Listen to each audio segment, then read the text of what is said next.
Dele Alli was once one of the most high-valued midfielders in the world. At least £100 million would be needed to snatch him away from the hands of Daniel Levy as he ripped up the Premier League. 2 young PFA Player of the Year awards, more goals than Frank Lampard, Cristiano Ronaldo, Paul Scholes, Steven Gerrard at the age of 21, and destined to cure England's long years of hurt. 8 years on from his Premier League debut though, and the Englishman is struggling to get into a relegation-bound Everton team, banished from Besiktas and hasn't featured for England for 4 years. But just where did it all go wrong for Dele Alli?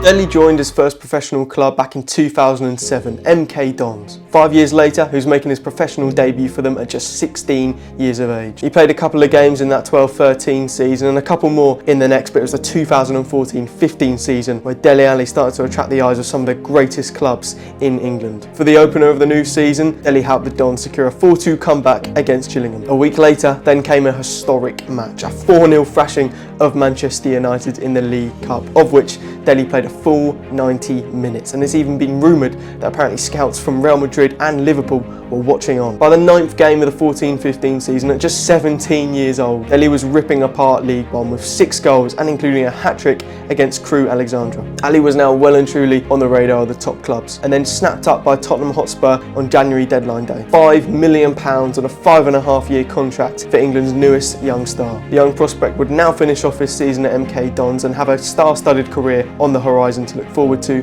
at Tottenham Hotspur. And by February, the lad at MK Dons chasing promotion to the Championship with 14 goals already. Yes, he was hit with an injury that took him out for 7 games, but Dele secured automatic promotion for his side with 5 assists and 2 goals in their final 5 games, in which they won all 5 of them. Now was Dele's true time to shine. The Premier League with Tottenham Hotspur, a club desperate to compete at the top and one that was truly aware of the talent and good fortune a young prospect could bring to them. And let's not forget, they were lined up with a fantastic new manager. For his first new season, Dele was getting regular minutes under Poch and was fitting well into the side, but by December he only had 2 Premier League goals, and granted, that's not too bad for a 19-year-old, but he wanted more and he got it. As soon as December hit, he couldn't stop contributing goals against West Brom, Southampton, that outrageous volley against Crystal Palace, Norwich, a man of the match performance in the North London derby, a goal in the victory over Manchester United, and 2 against Stoke City. Granted, Dele probably shouldn't have punched West Brom's Jakob and get himself suspended for the final 3 games of the season, but that didn't stop him winning Young PFA Player of the Season. 10 goals and 9 assists in his first season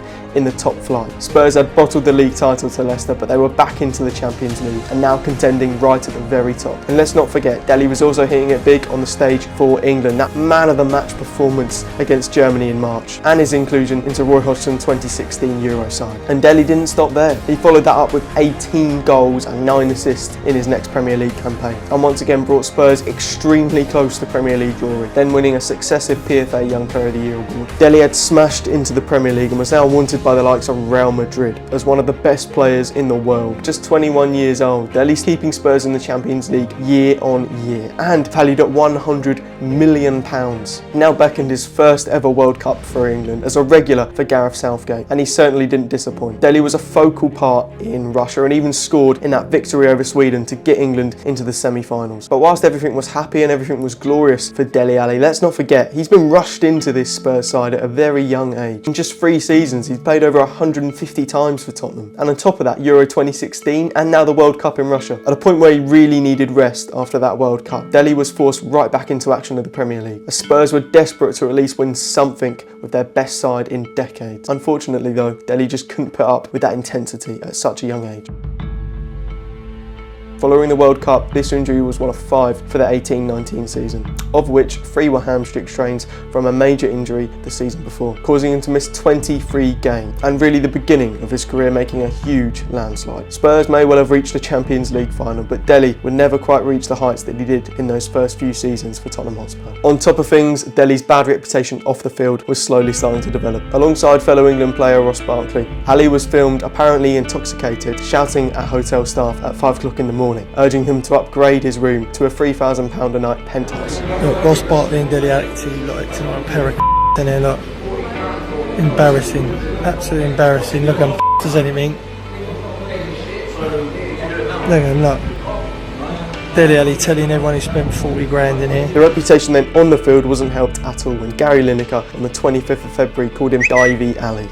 Ali was reckless and he had a reputation for it. A man certainly not shy for getting red cards on the field as well. Soon after the Champions League success though, and that cluster of injuries in 18-19, Spurs decided it was best to sack Pochettino after a shaky start to the new season. Again, desperate to hire someone with experience of winning things to squeeze every last bit out of this impressive side, and instantly recognised Dele needed a little bit of a boost. And he did bag a few. He was back in form for Tottenham Hotspur, but that quickly fell off a cliff too, and so did his relationship with Jose Mourinho. So what actually happened to his strong form aside from injuries? Well, Spurs were now far from the side that Dele Alli once joined as a youngster from MK Dons. In addition, they famously became the first ever Premier League side to not make a signing in a summer transfer window, and then wrap that up with doing it again the following year. Spurs were desperate to finalise their new stadium, but they were still selling players. Moussa Dembele, Kyle Walker, Kieran Trippier had all walked out the door, all players that Dele Alli got on so well with at the start of his time at Tottenham Hotspur. And now neither was Pochettino. The man that had kick-started his time at Tottenham Hotspur, the man that had led him to greatness, was now out the door. Ali was now under a new manager, very few of his starting teammates, and instead of being this wonder kid with all this potential, fans now looked at him for answers, of which he had very little. As stated by friend of the podcast, The Athletic's Jack Pitbrook, Tottenham and England correspondent, Dele wasn't making those same exotic runs that he used to when he first started out under Pochettino. Instead, and perhaps this was down to his injury, he lacked the desire and hunger that he once did to get on the end of final passes and be that man to deliver the finishing touch. Fast forward to 2022, and Dele, the man who looked like he'd take Spurs right to the very top as the world's most expensive midfielder, left Spurs on a free transfer under Antonio Conte. And why not? The man hadn't scored for Spurs from open play in the Premier League for the last 2 years. He was far from the player he once was and more of a hindrance to the club. The January transfer window seemed a perfect chance to start something new. And now with Everton, under Frank Lampard, the Toffees' new and improved appointment. And whilst you do try and tell me Dele Alli joined Everton £40 million, actually none of that money has ever been paid. All that £40 million was actually part of add-on. It all comes down to how well Dele actually plays for Everton. But Dele was optimistic with the new move. "I just want to be happy playing football," said Dele upon signing for Everton. "Working with Lampard and the great players that Everton have got, it's a great opportunity for me to do that. I'm excited to go there, show the fans what I've got and help the club." The remainder of that season at Merseyside, Dele played just 11 times and didn't register a single goal. He only started once, away to Arsenal on the final day, in which they got thrashed 5-1. Perhaps England was no longer the place for Dele to thrive, and a new land was where it could all work out. But where would that be? Spain? Surely he's not wanted by Real anymore, but could he do a job at Atletico? Germany? Ah yes, this man would fit right into the Genghis pressing powerhouse. Or Italy? It worked out for Chris Smalling, surely Dele could reverse his career there.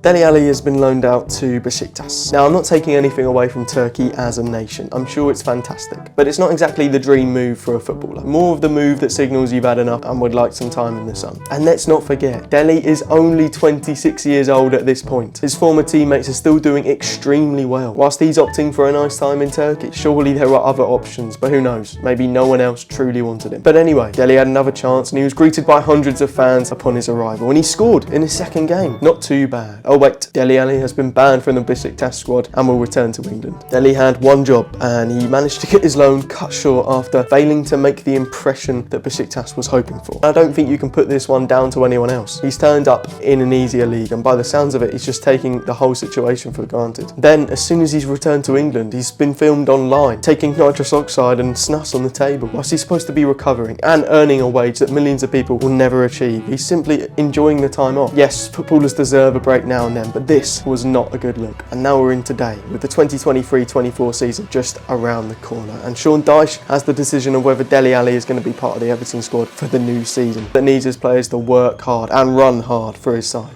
Already, not a great start, but Dele does have the whole summer to get ready. And if he replicates the form that he once did at the beginning of his career, maybe, just maybe, there's room for him in the Premier League for another year or two. And he could be an extremely valuable player for Everton. And positively, back in April, Dyche said in a press conference when questioned on Ali's behaviour about his injury and his current dealings at Besiktas, "Some of it is common sense. Do the right things and you know what the right things are. Some of the stuff that's been reported, well, he's 27. He knows what he should and shouldn't be doing. As a manager, you can't control everything they do in their lives. What am I meant to do? Follow him around every minute of the day? You can only guide players with what's good for them. Eventually, players have their own choices to make. Of course, you want them to make good choices. It's going to take some time to get sorted out. So hopefully, he uses this period wisely, and yes, I have spoken to him. However, if Ali does return to Everton, amongst trying to build a new stadium and staying in the Premier League, according to the add-ons from Spurs, once he reaches 20 appearances for Everton, which he's on 13 at the moment, moment. Everton are going to have to cough up £10 million.